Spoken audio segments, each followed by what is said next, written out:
The day I almost lost you. I met her on a day that wasn't supposed to matter.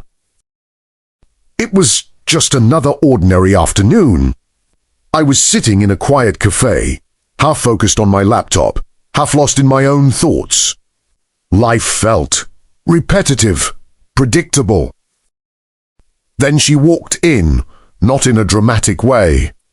No sudden music, no cinematic moment, but somehow everything shifted. She ordered coffee, glanced around, and for a second, just a second our eyes met, she smiled, and he smiled back. That was it. That's all it took. Her name was Yara. We started talking because there were no free seats, and she asked if she could sit at my table. A simple question that somehow turned into a 3-hour conversation. We talked about everything. Dreams, fears, childhood memories, random things that didn't matter but somehow did. Felt easy. So easy. After that day, we kept meeting, at first by coincidence, then on purpose. Yara had this energy about her. She wasn't loud or overly expressive, but she made you feel seen. Like when she listened, she really listened. And me, I started changing, without even realizing it. I became someone who looked forward to mornings. Someone who smiled at messages.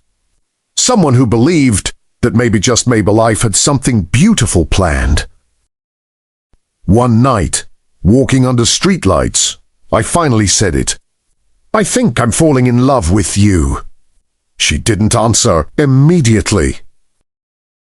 She just looked at me, searching my face, like she was trying to understand something deeper. Then she said quietly, I'm scared of love.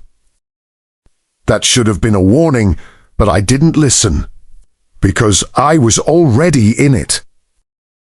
We didn't define anything, no labels, no promises, just us. And for a while, that felt like enough. Until it didn't. Yara started pulling away, slowly, replies became shorter. Meetings became less frequent, the warmth faded. One evening, I finally asked, Are you leaving me? She looked down.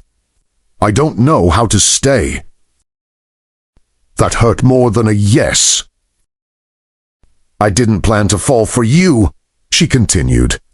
And now that I have, I don't know how to handle it. So you're just going to walk away? I asked, my voice barely steady.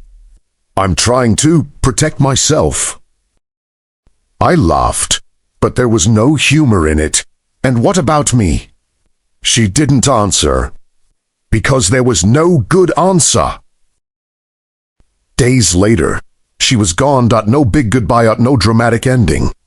Just silence. I tried to move on. I really did. But everything reminded me of her. The cafe, the streetlights, even the smallest things. Weeks passed, then months. And just when I started convincing myself I was okay, she cag. I saw her standing outside my building, soaked, hesitant, like she wasn't sure she had the right to be there. What are you doing here? I asked. She took a deep breath. I think I made a mistake. I stayed silent because I needed her to say more. I thought leaving would make things easier, she said. But it didn't. It just made everything feel empty. She stepped closer. I miss you. My heart reacted instantly, but my mind held back. You left, I said quietly. I know. You didn't fight for us. I was afraid. I looked at her, really looked at her, the same eyes, the same voice, but something had changed. She wasn't running anymore. And now, I asked, Now, I'm more afraid of losing you than I am of loving you.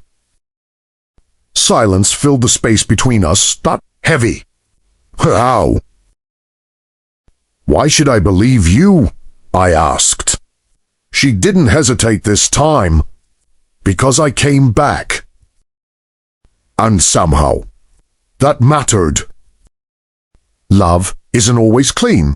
It's not always perfect or easy. Sometimes it's messy.